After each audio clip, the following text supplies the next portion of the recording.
بسم اللہ الرحمن الرحیم۔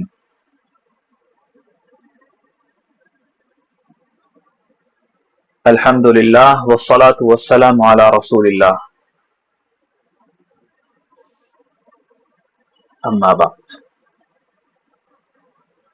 صاحب کتاب نے اب تک جتنی باتیں کہی ہیں اس سے انہوں نے ثابت کر دیا ہے کہ خلافت راشدہ حق ہے، سچ ہے، اور اگر اس کو نہ مانا جائے تو جس طرح کے محالات لازم آئیں گے ان کا ذکر بھی انہوں نے کر دیا ہے۔ یعنی اب جو بھی اس کتاب کو اس حد تک پڑھے گا وہ خلافت راشدہ کے حق ہونے کو تسلیم کر لے گا، ہے نا؟ وہ مان لے گا کہ ابو بکر خلیفہ ہیں حضور کے، خلیفہ خاص، عمر، عثمان یہ لوگ غاصب نہیں ہیں بلکہ یہ لوگ خلیفہ راشد ہیں، حضرت علی بھی خلیفہ راشد ہیں۔ ان چاروں کی خلافت کو تسلیم کر لے گا نا جو بھی اتنا پڑھے گا؟ جی سر۔ جی، تو اب صاحب کتاب آگے بڑھتے ہیں اور آگے بڑھ کے ان کی ترتیب کے اوپر بات کرنا چاہتے ہیں۔ بتاتے ہیں کہ اگر یہ سارے خلافت راشدہ کے مستحق تھے اور یہ لوگ سارے کے سارے اہل تھے تو ان کے اندر یہی ترتیب کیوں ہے؟ ابو بکر ہی کو پہلے کیوں، علی کیوں نہیں پہلے؟ یہ بھی تو ایک بڑا مسئلہ ہے نا۔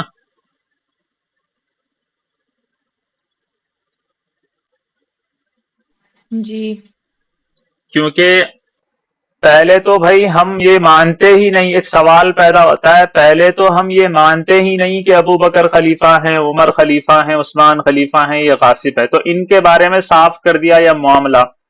تو اب سوال یہ ہوتا ہے سائل کی طرف سے، اعتراض کرنے والے کی طرف سے، کہ اچھا ٹھیک ہے میں نے یہ بات مان لی کہ یہ غاصب نہیں تھے بلکہ یہ اہل اور حقدار تھے، لیکن اب بھی میں یہ سمجھتا ہوں کہ حضرت علی کو سب سے پہلے خلیفہ ہونا چاہیے تھا۔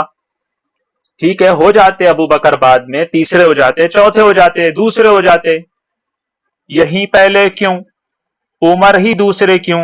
عثمان ہی تیسرے کیوں؟ علی ہی چوتھے کیوں؟ یہاں سے وہ اس بات کو سمجھانا چاہتے ہیں۔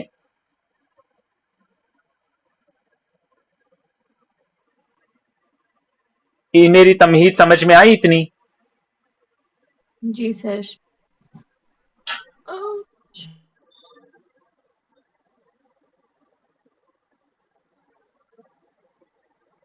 تو صاحب کتاب اس بات کو سمجھانے کے لیے بات کا آغاز کرتے ہیں اس بات کو بولتے ہوئے کہ فضل کسے کہتے ہیں، افضلیت کسے کہتے ہیں؟ کیونکہ کسی کا پہلے آنا کوئی نہ کوئی وجہ ہوگی نا، کوئی نہ کوئی وجہ ہونی چاہیے اس کو پہلے رکھنے کی، کوئی نہ کوئی وجہ ہونی چاہیے اس کو بعد میں رکھنے کی۔ ایسا ہے یا نہیں؟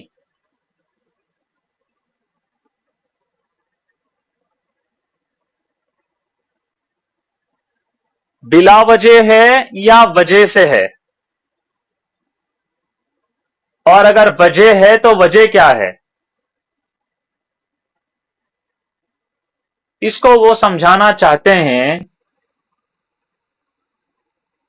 فضل کے لفظ سے، فا ضاد لام، عنوان قائم کیا انہوں نے حقیقت فضل کے نام سے، یعنی فضل کی حقیقت۔ ڈکشنری میں اگر ہم فضل کا معنی دیکھیں گے عربک ڈکشنری میں، کیونکہ یہ عربک ورڈ ہے تو اس کا معنی آتا ہے زیادتی. فضل کسے کہتے ہیں؟ کسی بھی چیز کی زیادتی کو فضل کہتے ہیں.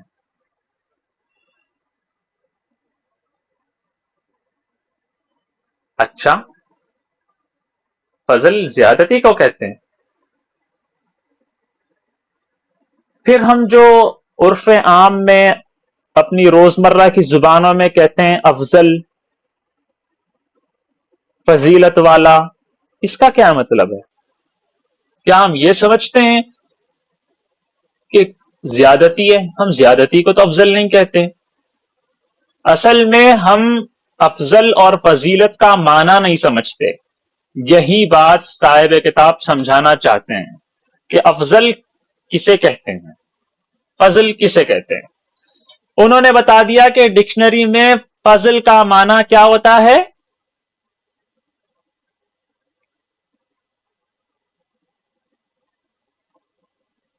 جی ہاں، زیادتی. عرف میں، ہماری عام بول چال میں جب ہم کسی کو افضل کہتے ہیں تو اس کا معنی کیا ہوتا ہے؟ اس کا معنی ہوتا ہے دو مختلف چیزیں ہوتی ہیں. اصل میں ان دونوں میں ایک ہی طرح کی کوالٹی اور صفت ہوتی ہے. دو مختلف چیزیں ہیں اور دو مختلف چیزوں میں سیم کوالٹی ہے،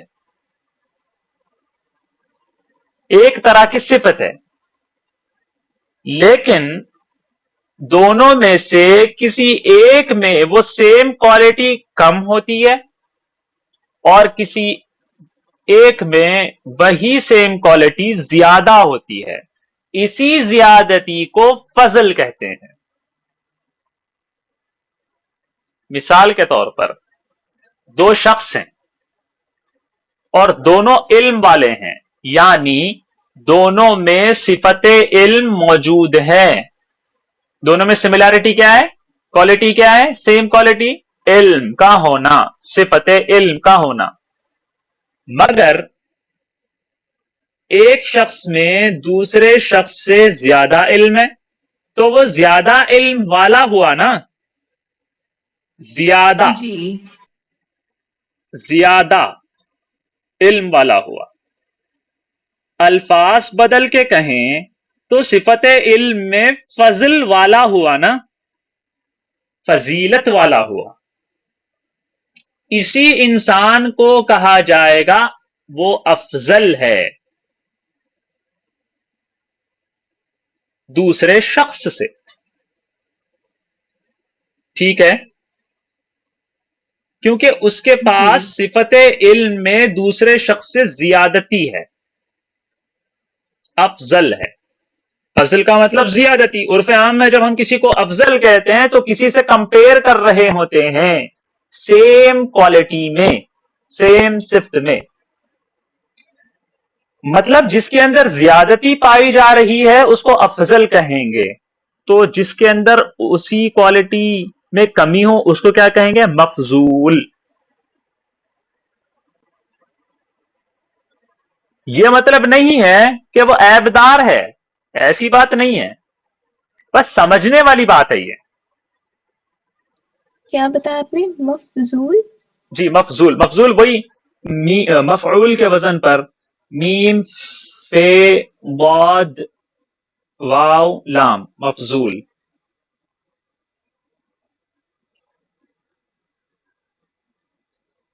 فضل اور افضل کا مطلب سمجھ میں آ گیا؟ جی سر. جی. مفضول میں نے اپنی طرف سے سمجھا دیا، صاحب کتاب نے اس کو نہیں مینشن کیا. میں نے سوچا یہیں پر ایک موقع سے سمجھا دیتے ہیں.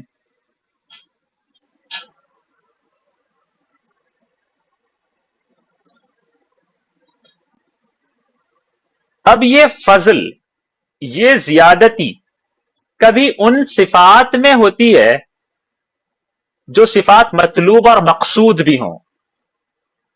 مطلوب اور مقصود کا مطلب جس فیلڈ میں بات کی جا رہی ہے اس فیلڈ میں وہ کوالٹیز وہ صلاحیتیں مطلوبہ ہوں، مقصود ہو.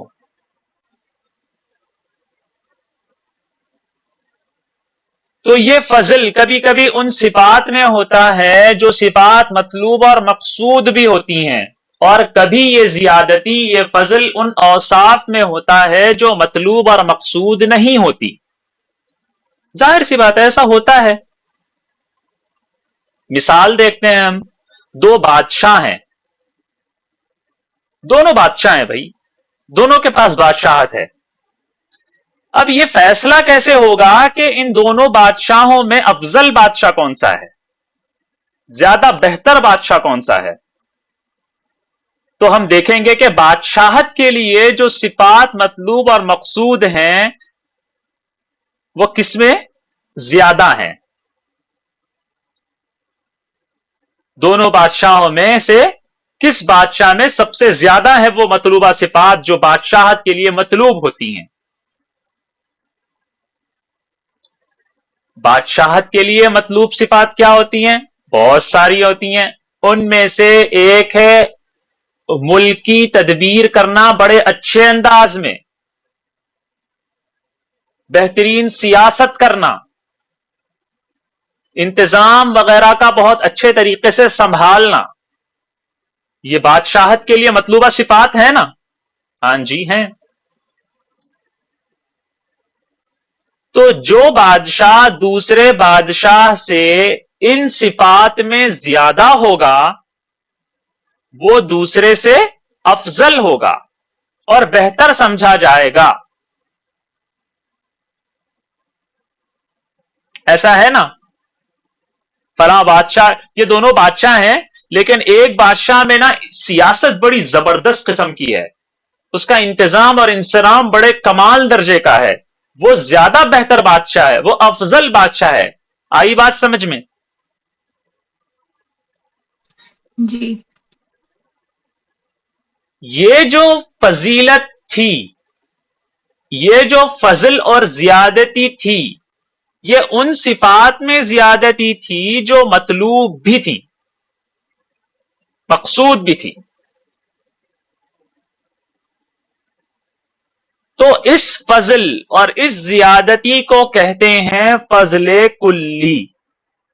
فضل کلی یعنی ان صفات میں زیادتی جو مقصود اور مطلوب بھی ہوں. اب میں نے بتایا تھا کہ کچھ ایسی صفات میں بھی زیادتی ہوتی ہے جو اصل مقصود نہیں ہوتی. کل کے بعد یا بھی ایڈ کرو، کلی.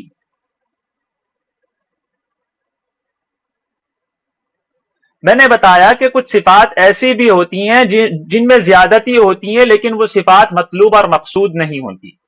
جیسے بادشاہ کا حسین ہونا. اگر دو بادشاہوں میں سے کسی ایک بادشاہ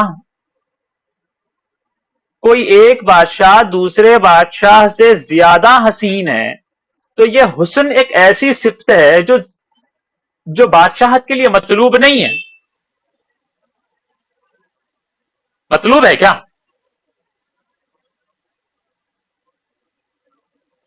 صرف حسین انسان ہی بادشاہ بنے گا کیا؟ ایسا تو نہیں ہے. جس کے پاس زیادہ عسکری صلاحیت ہو، انتظام کی صلاحیت ہو، جنگی صلاحیت ہو، سیاسی صلاحیت ہو، وہ ہے اصل مقصود. خوبصورتی کو لے کے کیا کریں گے؟ اگر دو بادشاہوں میں سے کوئی ایک دوسرے بادشاہ سے زیادہ حسین ہے تو وہ ایک ایسی صفت میں زیادتی رکھتا ہے جو بادشاہت کے لیے مطلوب صفت نہیں ہے. تو ایسی صفت میں زیادتی جو مطلوب نہ ہو اسے کہتے ہیں فضل جزئی. جز اور ای لکھنا ہے، ای مطلب حمزہ اوپر آئے گا.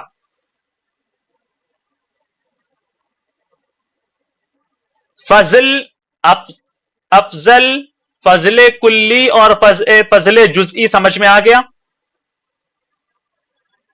جی سر آ گیا.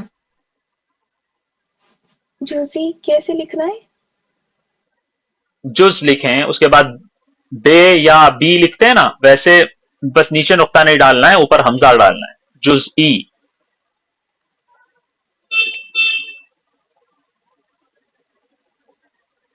یہ ساری منطقی چیزیں ہیں، لاجک والی چیزیں ہیں، یہ سب آپ کو نا غیر محسوس طریقے سے بہت سی چیزیں سمجھائیں گی دنیا میں. اتنی آسان طریقے سے میں نے بتایا آپ کو، پھر آپ کہہ رہی ہو کوئی اور لکھے.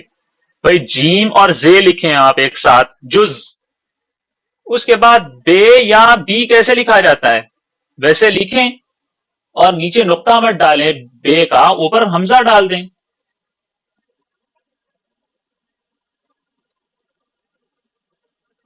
جی ہاں زنیرہ صاحبہ، بالکل فضل جزئی.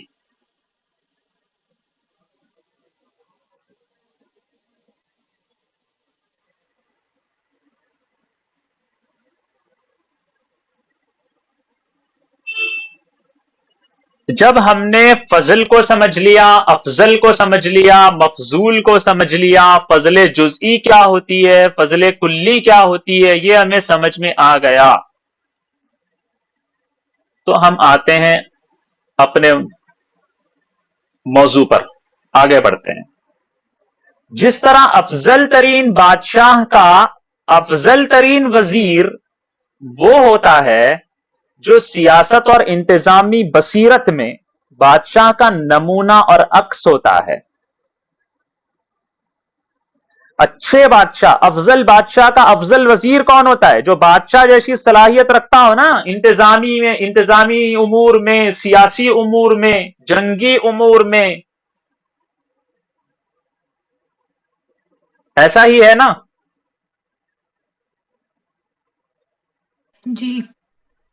ایسا وزیر زیادہ افضل ہوگا جو سلطنت اور بادشاہت کے مقاصد پورے کرنے کی صلاحیت رکھتا ہو اور بادشاہ اس کے ہاتھ پر طے کرواتا ہو. وہ وزیر زیادہ افضل ترین ہوگا. اسی طرح سچے نبی کا افضل ترین خلیفہ وہ ہوگا جو نبوت کے اوصاف اور کمالات میں نبوت کے اوصاف اور کمالات میں نبی سے زیادہ مشابہ اور نبی کی صفات کا نمونہ ہوگا.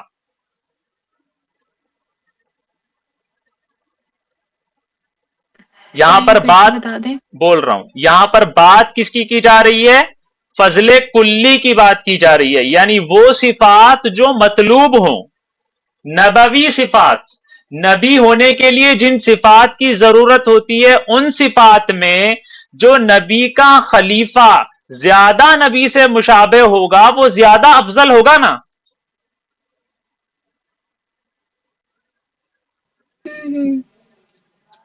جی.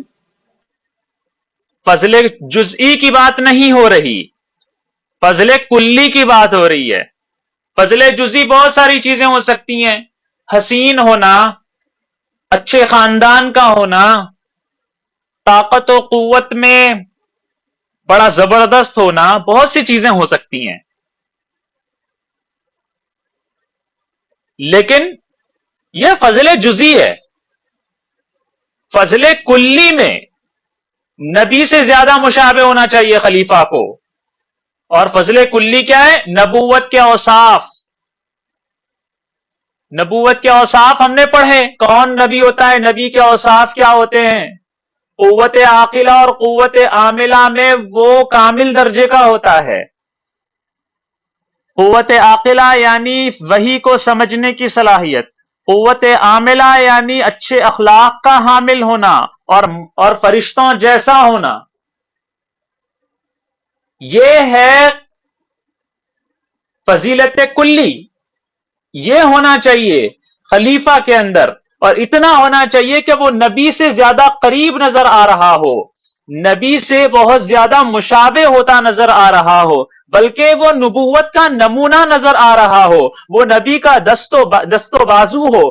اس خلیفہ کا وجود دین کے لیے عزت اور مضبوطی کا سبب ہو، امت کو نظم اور ضبط کے ساتھ رکھنے میں جو سب سے زیادہ نبی جیسا ہو اور نبی اور امت کے درمیان جو سب سے زیادہ واسطہ اور ذریعہ بنتا ہو دونوں کو ملانے میں سمجھانے میں وغیرہ وغیرہ وغیرہ، یہ وہ چیزیں ہیں جو فضل کلی کہلاتی ہیں۔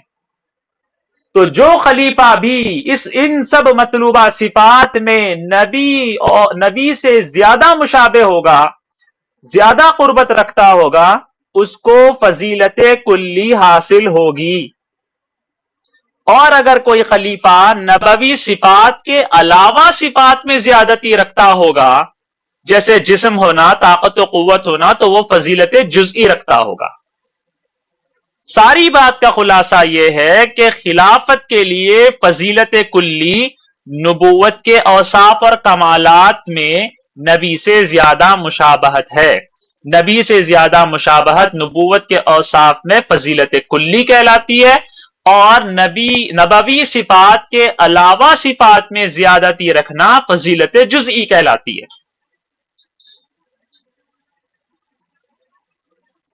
اتنی بات سمجھ میں آ گئی؟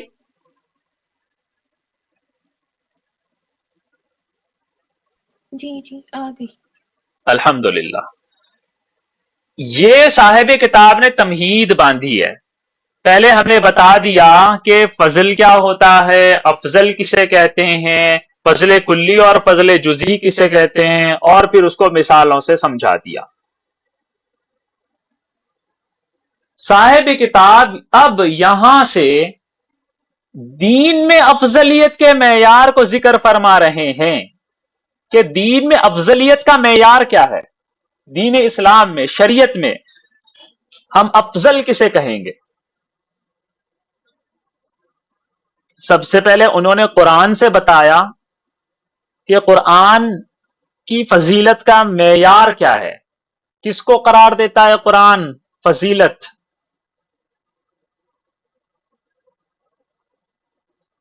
اور وہ کتنے ہیں، یعنی کتنے شمار کی ہے قرآن نے۔ اور پھر یہ قرآن کا بتا دینے کے بعد صاحب کتاب نے احادیث سے معیار فضیلت کو ذکر فرمایا، کیونکہ احادیث بھی دین کا حصہ ہیں، شریعت کا حصہ ہیں، اور پھر وہ بھی شمار کیا انہوں نے کہ وہ کتنے ہیں۔ اس کے بعد انہوں نے صحابہ کرام کے نزدیک جو فضیلت کا معیار ہے ان کو ذکر فرمایا ہے، کیونکہ صحابہ کرام بھی، ان کے اقوال اور ان کی باتیں بھی دین کا حصہ ہیں، دین سے علیحدہ نہیں ہیں۔ اور پھر وہ بھی ذکر فرمایا کہ وہ کتنے ہیں۔ صاحب کتاب نے کیا کیا؟ دین معیار فضیلت کس کو بناتا ہے، ہم کیسے پہچانیں کہ کون افضل ہے اور کون افضل نہیں ہے، اس کو پہچاننے اور دیکھنے کے لیے ہمیں اللہ کے کلام میں دیکھنا ہوگا نا، رسول اللہ کی احادیث میں دیکھنا ہوگا نا، ان کے شاگردوں صحابہ کرام کی زندگیوں میں دیکھنا ہوگا نا کہ انہوں نے معیار فضیلت کس کو بنایا، تاکہ ہم بھی انہی کو بنا کر سمجھیں کہ کون افضل تھا اور کون مفضول تھا۔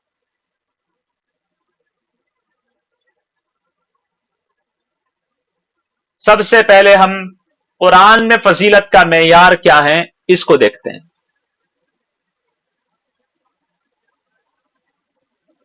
اللہ تعالی نے خلفاء کو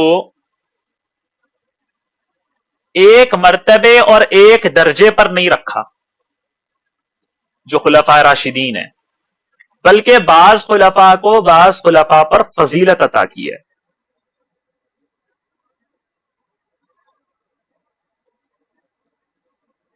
ہماری یہ بات بے معنی اور بے دلیل نہیں ہے، بامعنی اور مدلل ہے۔ اگر ہم شرعی دلائل کو اچھے سے دیکھیں سمجھیں تو یہ پتا چلتا ہے کہ فضیلت کا جو معیار ہے وہ دو باتیں ہیں قرآن میں۔ قرآن نے فضیلت کا معیار کن دو باتوں کو بتایا؟ ایک ہے، جملے لکھو، سوابق اسلامیہ، سین واو الف با قاف قینچی والا قاف، میں کاف بولتا ہوں تو وہ کوے والا ہوتا ہے. میں قوف بولتا ہوں تو قینچی والا ہوتا ہے.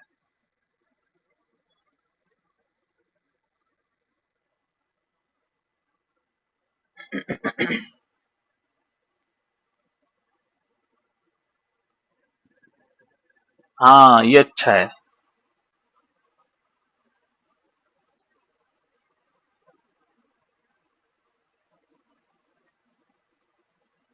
یہ عجیب سی بات ہے. ڈنڈے والا، لکڑی والا، لاٹھی والا، آنکھوں والا، اور کیا ہے وہ نقطے والا. نہیں نہیں، اصطلاحات ہیں بھائی.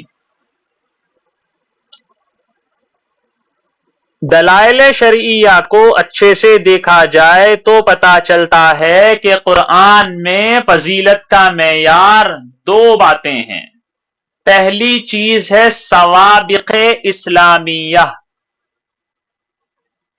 دوسری چیز ہے کمالات نفسیہ. لکھ لیا آپ نے؟ جی.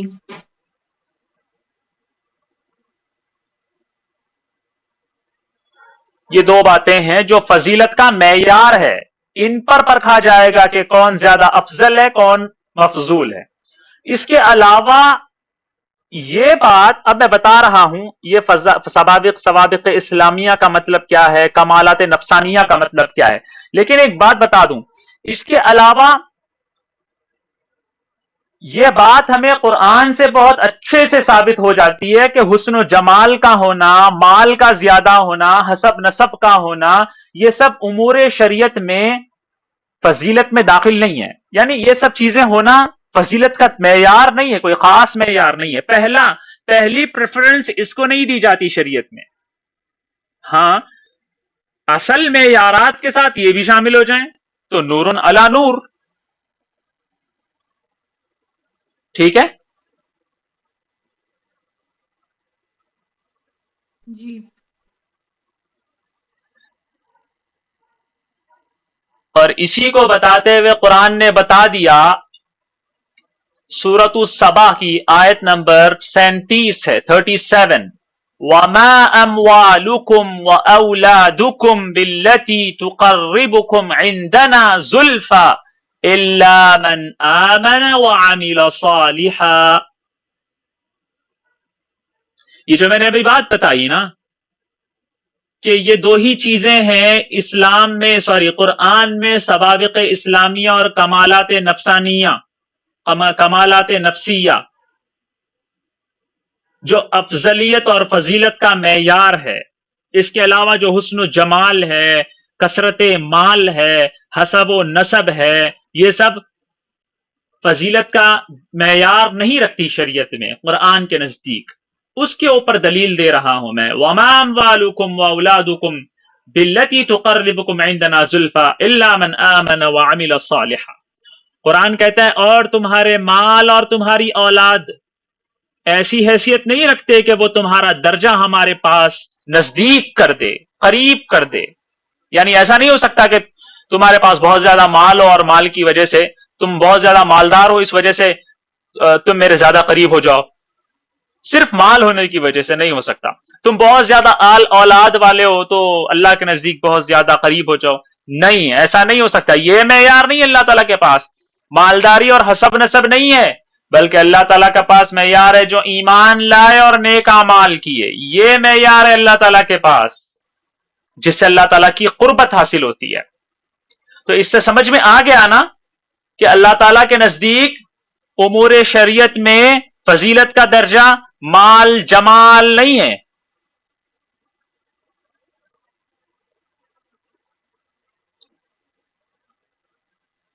ایک اور آیت میں بتا دیتا ہوں آپ کو. وَجَعَلْنَاكُمْ شُعُوبًا وَقَبَائِلَ لِتَعَارَفُوا إِنَّ أَكْرَمَكُمْ عِنْدَ اللَّهِ أَتْقَاكُمْ. سورۃ الحجرات آیت نمبر 13. اللہ تعالیٰ کہتے ہیں اور تمہاری ذاتیں اور قبیلے بنائیں. اللہ تعالیٰ نے کیوں بنائے؟ وجہ بتا رہے ہیں اللہ تعالیٰ، تاکہ آپس میں تم ایک دوسروں کو پہچان سکو. یہ نہیں کہ تم فضیلت کا معیار بنا کے اس سے لڑو جھگڑو مارو توڑو اور افضل و مفضول سمجھو. نہیں، اللہ تعالیٰ فضیلت کا معیار بتا رہے ہیں. یقیناً عزت اللہ کے پاس اسی کی سب سے زیادہ بڑی ہے جو سب سے زیادہ پرہیزگار ہے. اتقاکم، ٹھیک ہے. تو اس سے سمجھ میں آیا نا کہ قرآن کا معیار فضیلت کیا ہے؟ مال جمال نہیں ہے.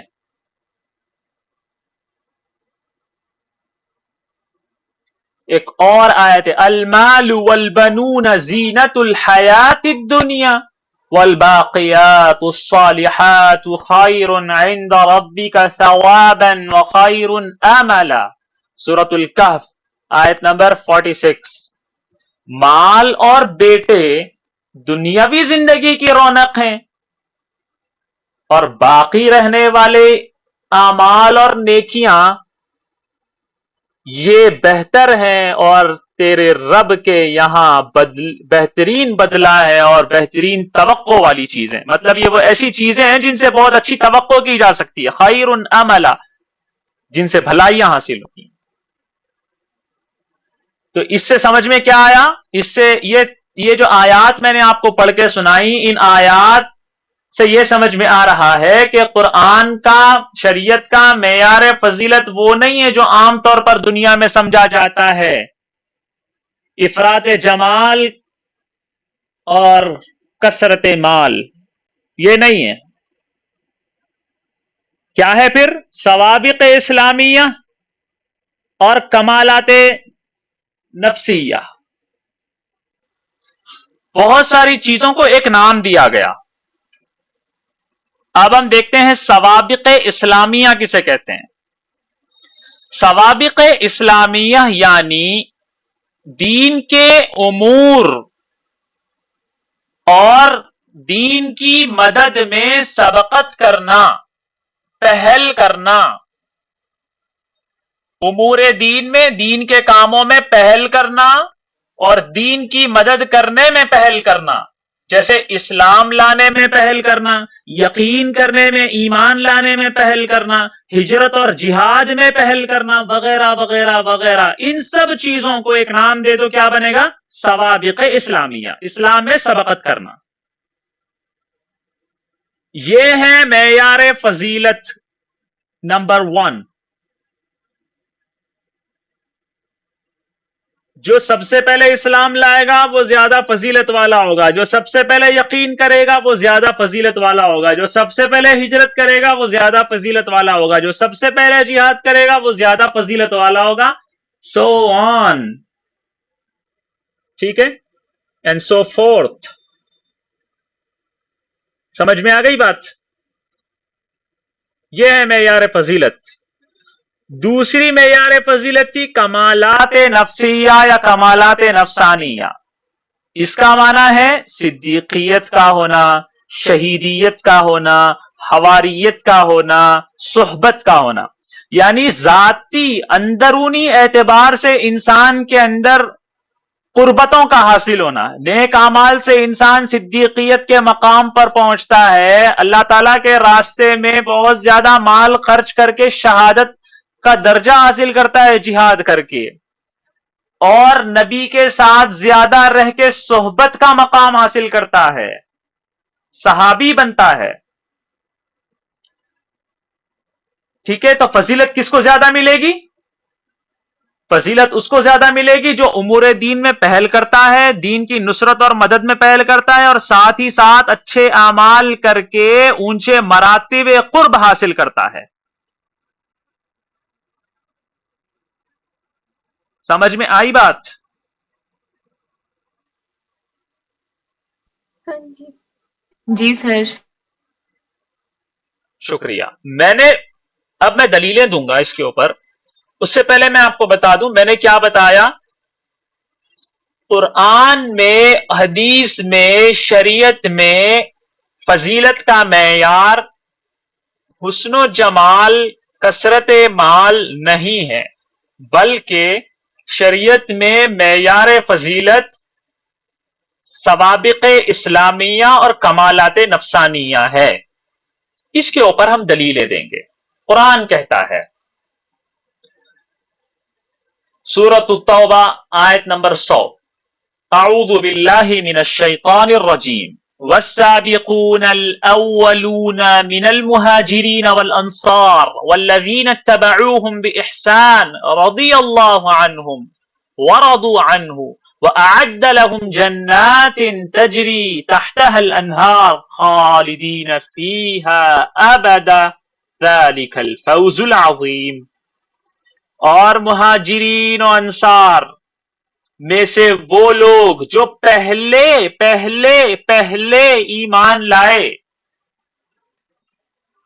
اور جنہوں نے نیکی کے ساتھ ان کی پیروی کی، اللہ ان سب سے راضی ہو گیا اور وہ اس سے راضی ہیں، اور اللہ نے ان کے لیے ایسے باغات تیار کر رکھے ہیں جن کے نیچے نہریں بہتی ہیں، جن میں وہ ہمیشہ ہمیشہ رہیں گے، یہی بڑی زبردست کامیابی ہے۔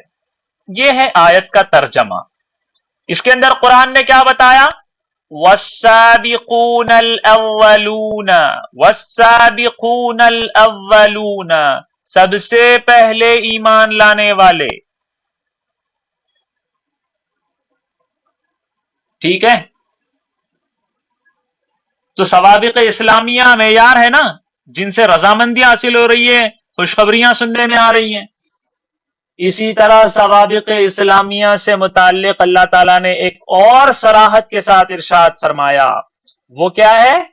وہ ہے آیت سورۃ النساء کی آیت نمبر 95 لا يستوي القاعدون من المؤمنين غير أولي الضرر والمجاهدون في سبيل الله بأموالهم وأنفسهم فضل الله المجاهدين بأموالهم وأنفسهم على القاعدين درجة وكلا وعد الله الحسنى۔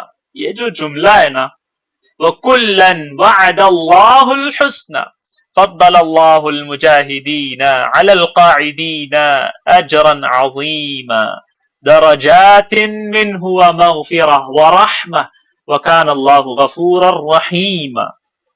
ترجمہ، جن مسلمانوں کو کوئی معذوری نہیں پہنچی اور وہ جہاد جانے کے بجائے گھر میں بیٹھے رہے، وہ اللہ کے راستے، وہ لوگ اللہ کے راستے میں اپنے مال اور جان سے جہاد کرنے والوں کے برابر نہیں ہیں۔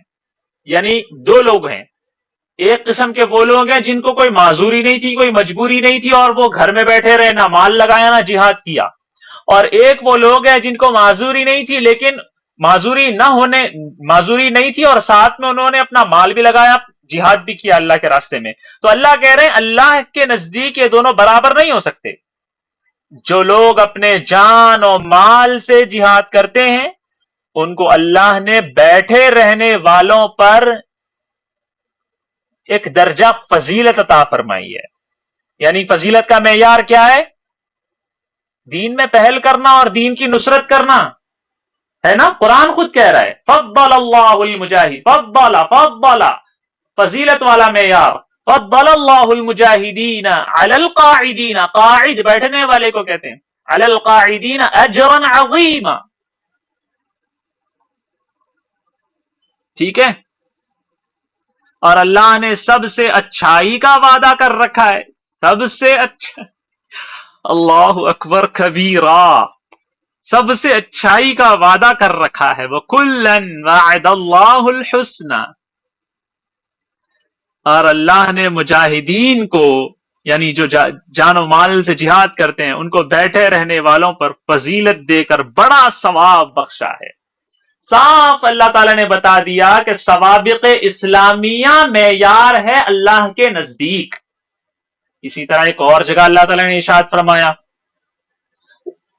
وَمَا لَكُمْ لَا تُنْفِقُوا فِي سَبِيلِ اللَّهِ وَلِلَّهِ مِيرَاثُ السَّمَاوَاتِ وَالْأَرْضِ لَا يَسْتَوِي مِنْكُمْ مَنْ أَنْفَقَ مِنْ قَبْلِ الْفَتْحِ وَقَاتَلَ اولئک اعظم درجة من الذین انفقوا من بعد فقاتلوا وکلا وعد اللہ الحسنى اللہ اکبر واللہ بما تعملون خبیر.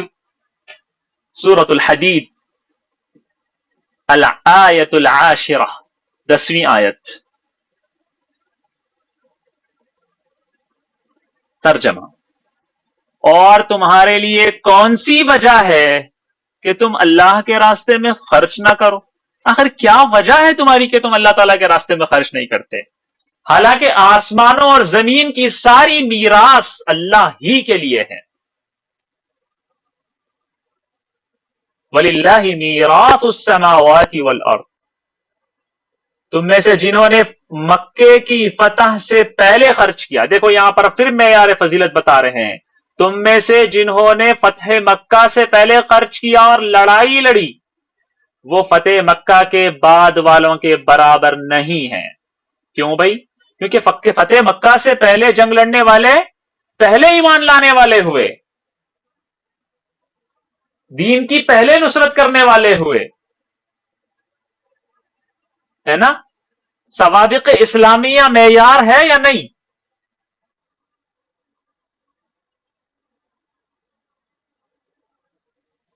اللہ تعالیٰ کہتے ہیں تم میں سے جنہوں نے فتح مکہ سے پہلے خرچ کیا اور لڑائی لڑی یعنی جہاد کیا، وہ فتح مکہ کے بعد والوں کے برابر نہیں ہیں. وہ درجے میں ان لوگوں سے بڑھے ہوئے ہیں جنہوں نے مکہ کی فتح سے پہلے خرچ کیا اور مکہ کی فتح سے پہلے جہاد کیا. یوں اللہ نے بھلائی کا وعدہ ان سب سے کر رکھا ہے، اور تم جو کچھ کرتے ہو اللہ تعالیٰ اس سے پوری طرح باخبر ہے. اللہ تعالیٰ ہمارے اس عمل سے بھی باخبر ہے. اللہ تعالیٰ اس کو قبول فرمائے. بہرحال یہ دو آیتیں اس بات پر بہت صراحت کے ساتھ دلالت کرتی ہیں کہ صحابہ اکرام ایک مرتبے پر نہیں تھے.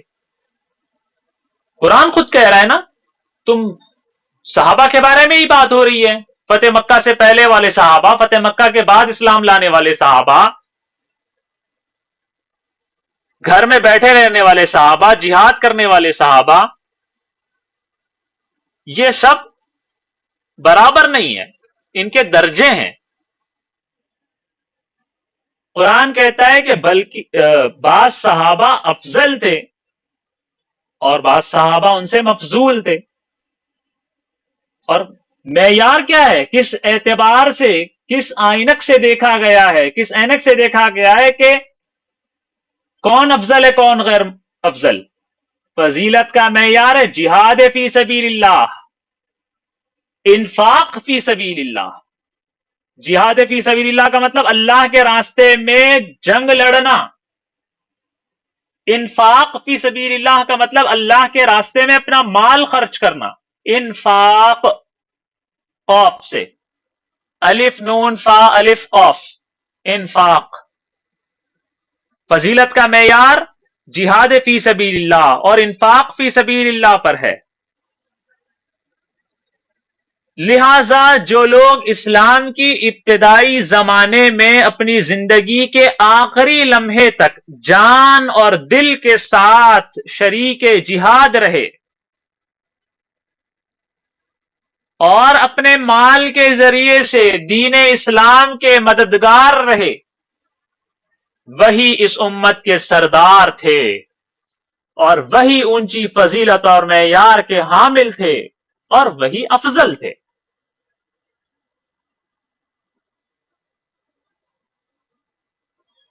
اب ایک بات سنیے، ابھی ہم نے ایک آیت پڑھی جس میں اللہ تعالیٰ نے فرمایا وَكُلًّا وَعَدَ اللَّهُ الْحُسْنَى، اور ہر ایک کے ساتھ اللہ تعالیٰ نے حسنہ کا وعدہ کیا، بھلائی کا وعدہ کیا.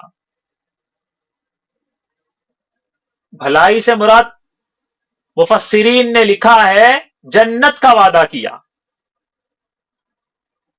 اس آیت سے معلوم ہوتا ہے کہ صحابہ اکرام میں سے وہ طبقہ جس نے پہلے جہاد و قتال کیا اور اللہ کی راہ میں فتح مکہ سے پہلے خرچ کیا، وہ طبقہ افضل ہے. اوکے،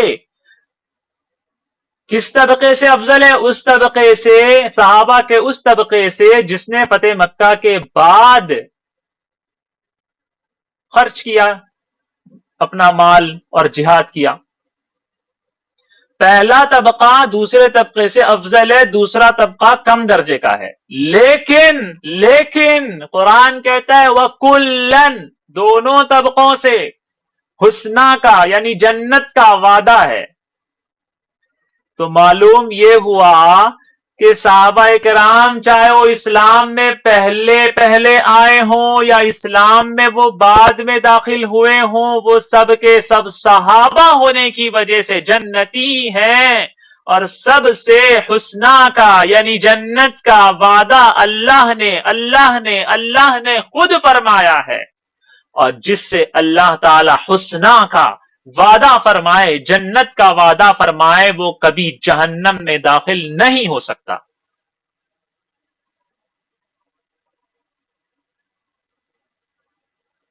کون کہتا ہے صحابہ کو جہنمی؟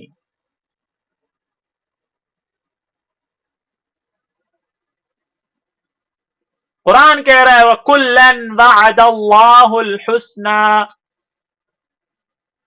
کلن، آئی سمجھ میں بات؟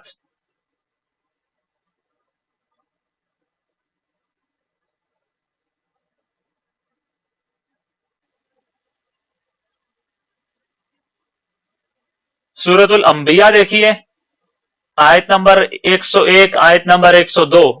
ان الذين سبقت لهم من الحسنى اولئك عنها مبعدون لا يسمعون حسيسها وهم فيما اشتهت انفسهم خالدون لا يحزنهم الفزع الاكبر وتتلقاهم الملائكه هذا يومكم الذي كنتم توعدون. البتہ جن لوگوں کے لیے ہماری طرف سے بھلائی پہلے سے لکھی جا چکی ہے، حسنہ پہلے سے لکھی جا چکی ہے، یعنی جنت پہلے سے لکھی جا چکی ہے، ان کو اس جہنم سے دور رکھا جائے گا. قرآن کہہ رہا ہے اولئک عنہا مبعدون، ان کو اس جہنم سے دور رکھا جائے گا. لا يسمعون حسیسہا، وہ اس کی سرسراہٹ بھی نہیں سنیں گے، اس کی ہلکی سی آواز بھی نہیں سنیں گے. حسیس، لا يسمعون حسیسہا، وہ اس کی سرسراہٹ بھی نہیں سنیں گے، اتنی دور ہوں گے. اور وہ ہمیشہ اپنی من پسند چیزوں کے درمیان رہیں گے. وَهُمْ فِي مَشْتَهَتْ أَنفُسُهُمْ خَالِدُونَ.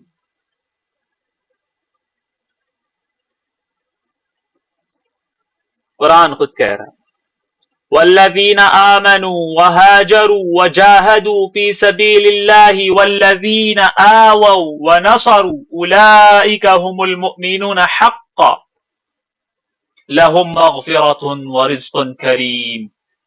وَالَّذِينَ آمَنُوا مِن بَعْدُ وَهَاجَرُوا وَجَاهَدُوا مَعَكُمْ فَأُولَئِكَ مِنْكُمْ. سورۃ الانفال کی آیتیں ہیں یہ 74 اور 75.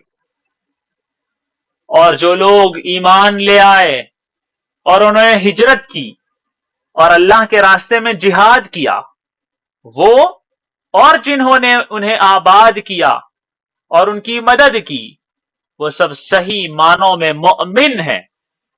ایسے لوگ مغفرت اور باعزت رزق کے مستحق ہیں، قرآن کہہ رہا ہے.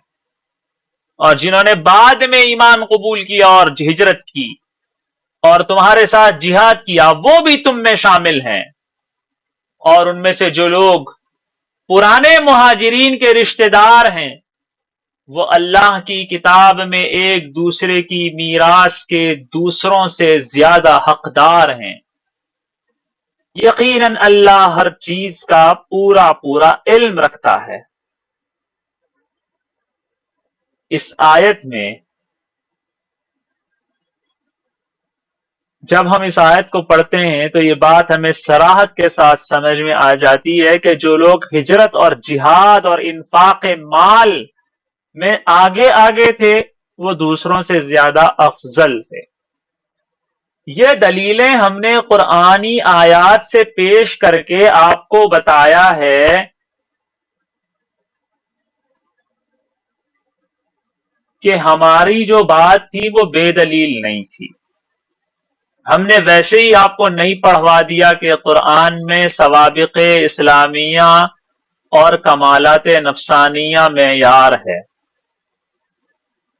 ساری باتوں کا خلاصہ یہ ہے کہ اللہ کی کتاب قرآن میں دو صفات کو افضلیت کا معیار قرار دیا گیا ہے، ایک سوابق اسلامیہ کو، دوسرے ان کمالات کو جن سے اللہ تعالی کا قرب خاص حاصل ہوتا ہے، جیسے صدیقیت کا ہونا، شہیدیت کا ہونا۔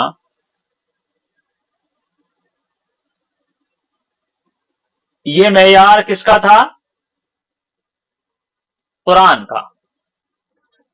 ہم حدیثوں میں دیکھتے ہیں تو حدیثوں کو پڑھنے سے ہمیں معلوم ہوتا ہے کہ حدیثوں میں معیار فضیلت 4 خصلتیں ہیں، قرآن میں 2، حدیثوں میں 4۔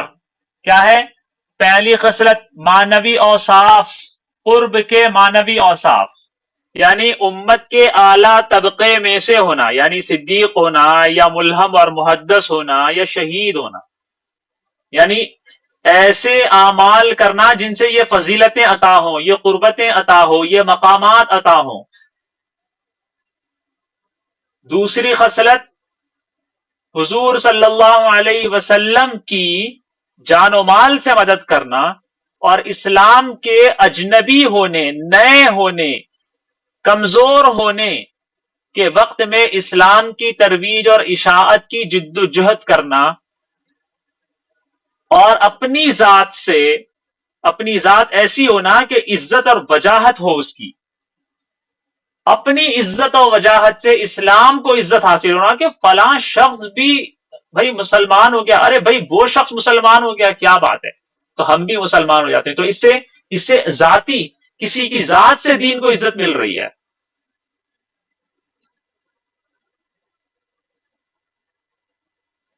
دو چیزیں۔ تیسری چیز منصب نبوت کے مطلوبہ کام اور ملت کے مقاصد کا اس کے ہاتھوں پر پورا ہونا، یہ معیار فضیلتیں ہیں۔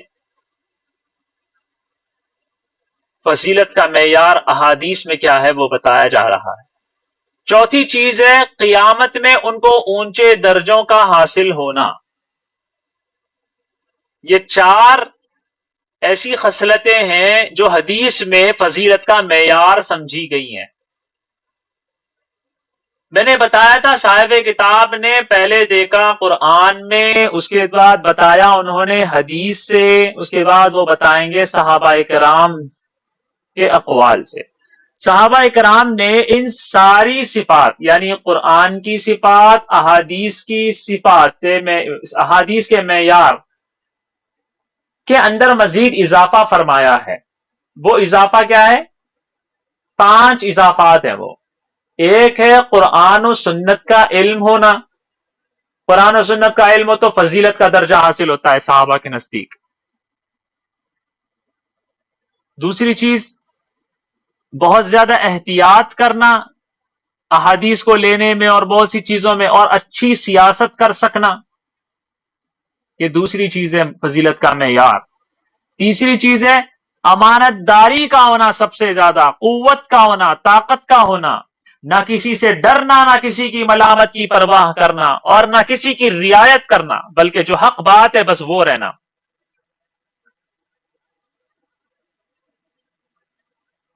چوتھی صفت جو صحابہ نے ایڈ کی ہے وہ ہے دنیا سے بیزاری بھی ہو اس کے اندر، وہ زیادہ فضیلت کا معیار ہوتا ہے۔ تقوی والا ہو، یہ زیادہ فضیلت کا معیار ہے صحابہ کے پاس۔ پانچویں اور آخری چیز ہے اللہ تعالیٰ کے پسندیدہ اخلاق بھی اس کے اندر ہوں۔ اب اللہ تعالیٰ کے پسندیدہ اخلاق کیا ہوتے ہیں؟ اس کے اندر کچھ صحابہ نے کچھ فضیلتیں ذکر کی، کچھ صحابہ نے کچھ اخلاق ذکر کیے.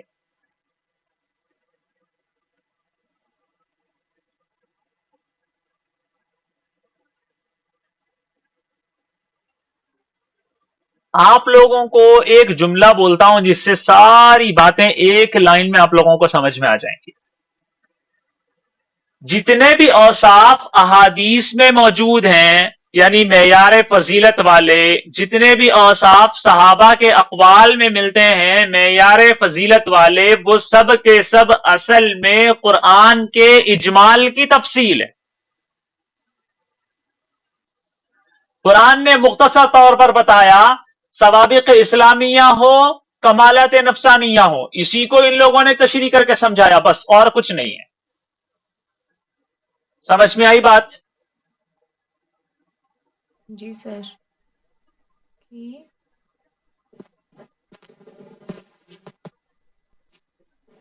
یہ تھا ہم نے آج جو پڑھا، وہ یہ پڑھا کہ فضیلت کا معیار کیا ہے، کس طور پر ہم پرکھیں سمجھیں کہ کون افضل ہے اور کون مفضول ہے. اتنا ہی ہم نے سمجھا. ابھی ہم انشاءاللہ آگے دیکھیں گے اس معیار فضیلت کو سامنے رکھتے ہوئے کہ کون افضل ہے اور کون افضل نہیں ہے. ٹھیک ہے، آج کے لیے اتنا کافی ہے. آخر میں سارے کتاب نے فائدے کے عنوان سے ایک بات کہی ہے. انہوں نے یہ بتایا کہ فضائل کی دو قسمیں ہیں بھائی.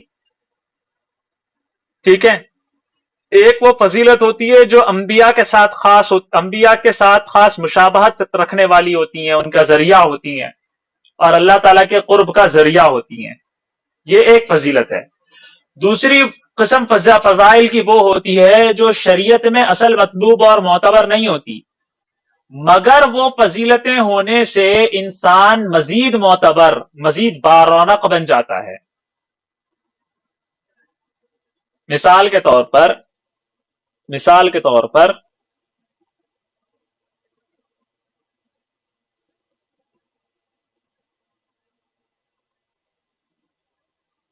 ایک خلیفہ ہے نبی کا، اس کے اندر نبوی اوصاف نبی سے زیادہ مشابہ ہیں.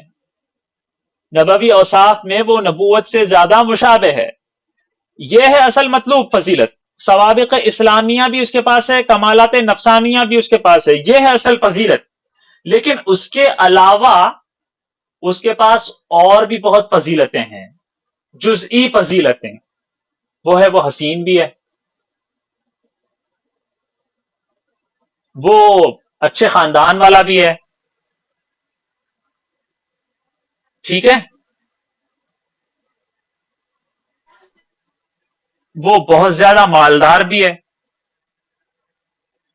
تو یہ فضیلتیں اصل نہیں ہے، لیکن فضل کلی کے ساتھ ساتھ فضل جزئی بھی اگر شامل ہو جاتی ہے تو نور علی نور والا معاملہ ہو جاتا ہے.